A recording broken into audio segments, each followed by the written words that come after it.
The Shang-Chi and the Legend of the Ten Rings trailer dropped today. And it looks just like everybody thought it would. Dope. So why don't y'all come along with me while I give you all the A, B's, and C's and 1, 2s, and 3s about Shang-Chi. This is Be Real with D-Real.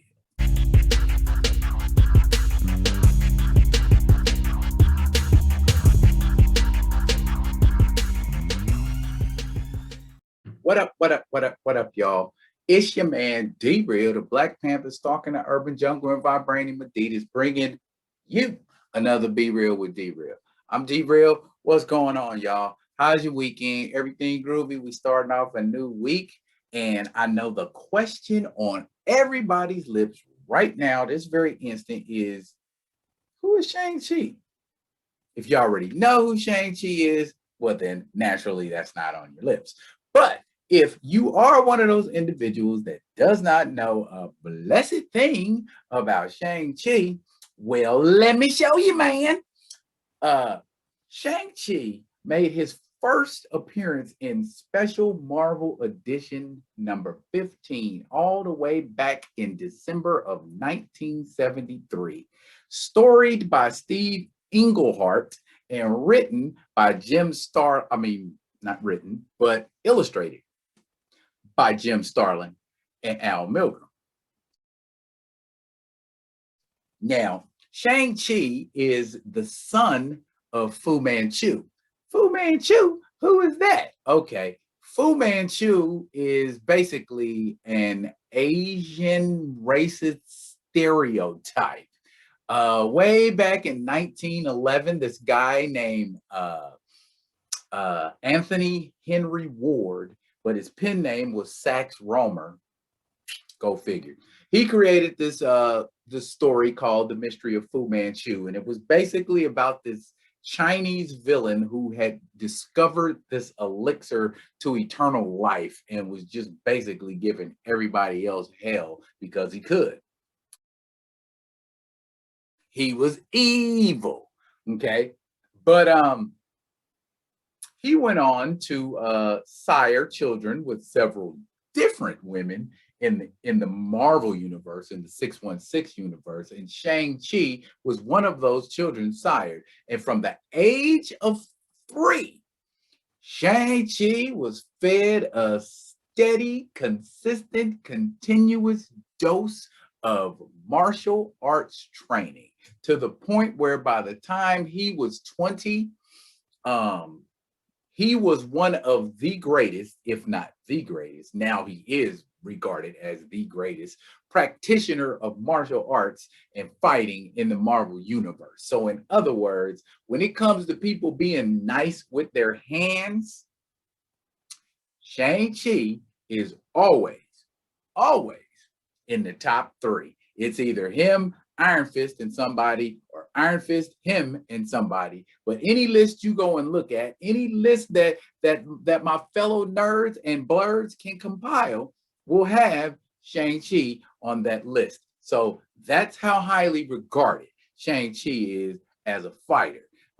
He's the supreme commander of the 5 Weapon Society. He's referred to as Brother Hand, and for 10 years, from 73 to 83, he's featured in a comic book called The Deadly Hands of Shang-Chi, Master of Kung Fu. He was also featured in a black and white magazine in the 70s called Deadly Hands of Kung Fu.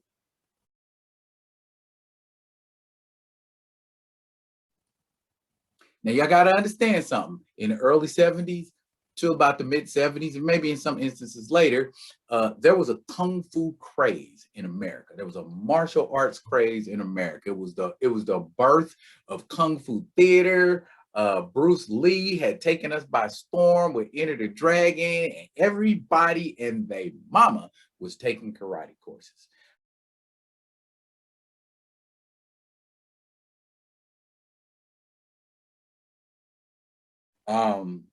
That is just the impact that martial arts had on us as a society.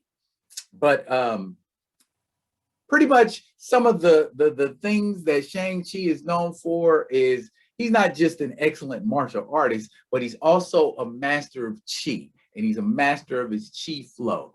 There have been documented stunts in the comics of Shang-Chi doing such things as slowing down his breathing to make it appear as though he was no longer alive. That's how shallow the breathing is.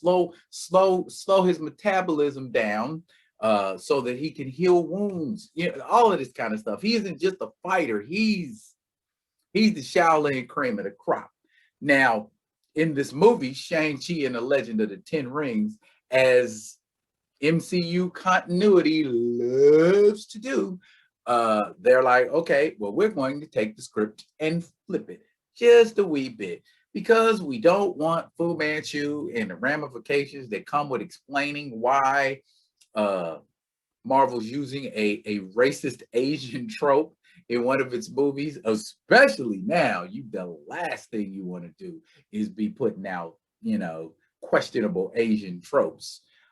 They decided to just do away with the Fu Manchu origin altogether and make international actor and Chinese film star Tony Leung as his father, Wen Wu, and he's also, get ready, the Mandarin. Of course, why wouldn't an Asian guy be the Mandarin?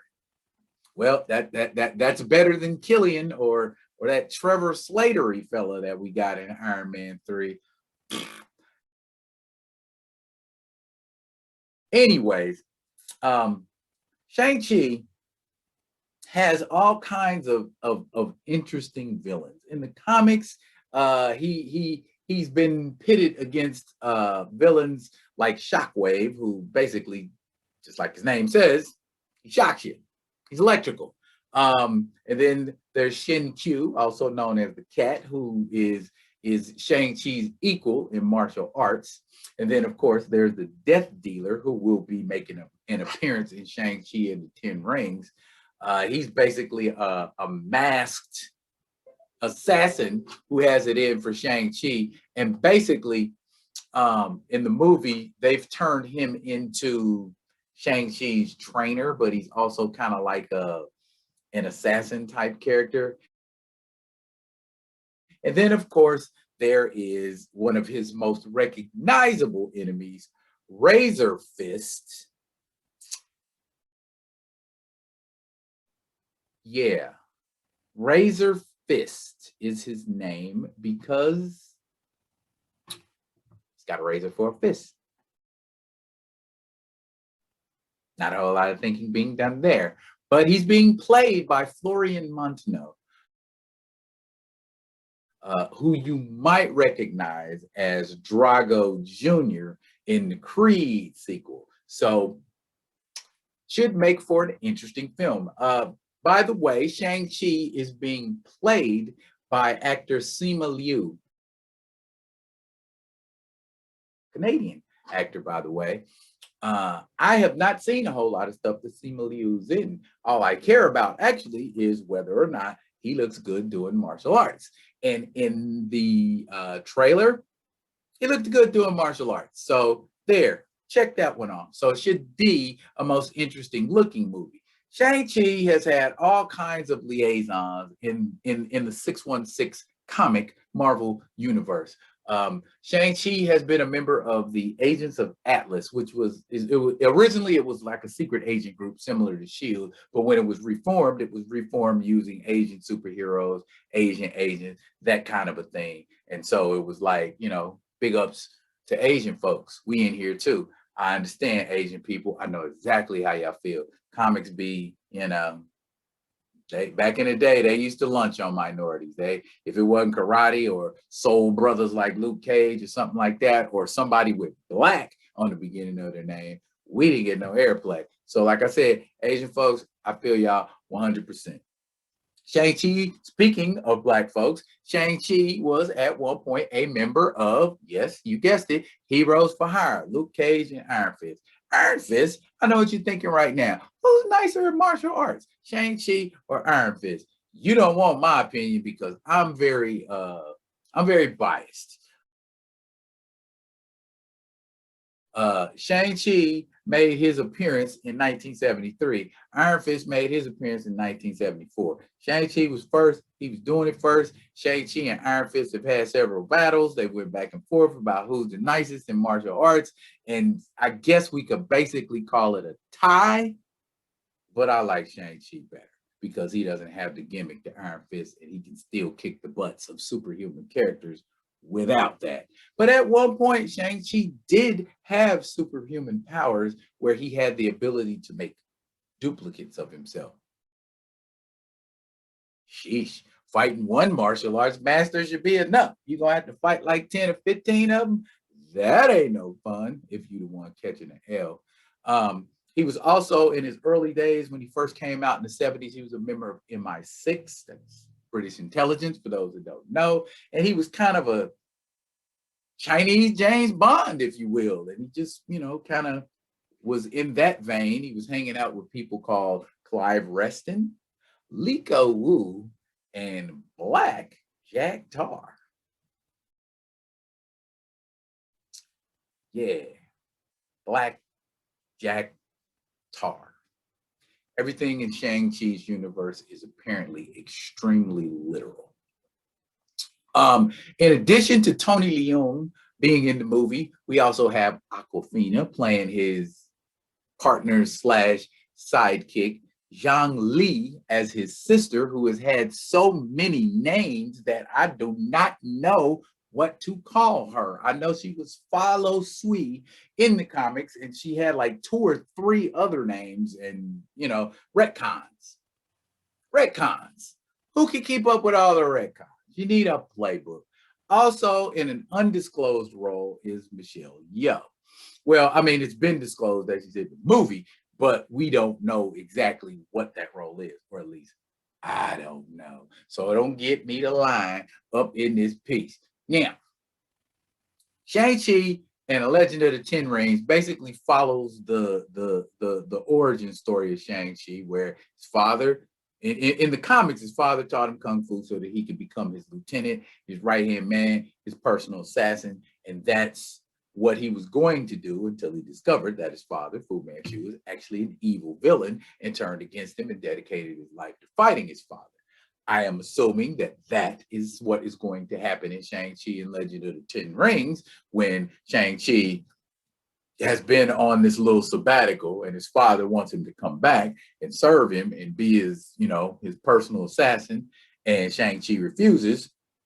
And so all kinds of foolishness ensues, and we get martial arts action and fun and all of that kind of thing. Me personally, I think Shang-Chi and Legend of the Ten Rings is going to be a welcome addition to the Marvel universe. Oh, and did I mention Shang-Chi eventually ends up joining the Avengers? Ooh, okay. So now you kind of see where this thing is going. Remember back in the day, early 2000s, 2008, 2009, 2010, when you would get Iron Man movie, Captain America movie, Thor movie, and then you saw how all of that meshed into one big attached, adjoined, segmented universe. Same thing is going to be happening with Shang-Chi and The Legend of the Ten Rings. Tony Leung is playing the Mandarin, of course, and the 10 rings he wears are not like 10 rings on his fingers like the Mandarin in the comics does, but he actually has 10 bands that he wears across his wrist, and they have this blue energy aura around them whenever he uses them, and those are the 10 rings in the MCU. Some people have likened them unto the Infinity Gauntlet, but the Mandarin's rings, while powerful, they are nowhere near as powerful as an Infinity Gauntlet. I don't think they even have reality altering capabilities. They're just, for a guy like Shang-Chi, yeah, he would probably have his hands full with those rings, not to mention they enhance the wearer's strength. But again, Shang-Chi is a master of his martial art, and Shang-Chi has defeated superhuman opponents and opponents with, you know, advanced gadgetry and tech and things like that. So don't think because he's dealing with these rings that is just gonna be a wash. You know, Shang-Chi's smart, Shang-Chi's resourceful. Okay, so are y'all excited for Shang-Chi and Legend of the Ten Rings? It drops in September, September 3rd. So that's probably going to be like one of those Labor Day shotties.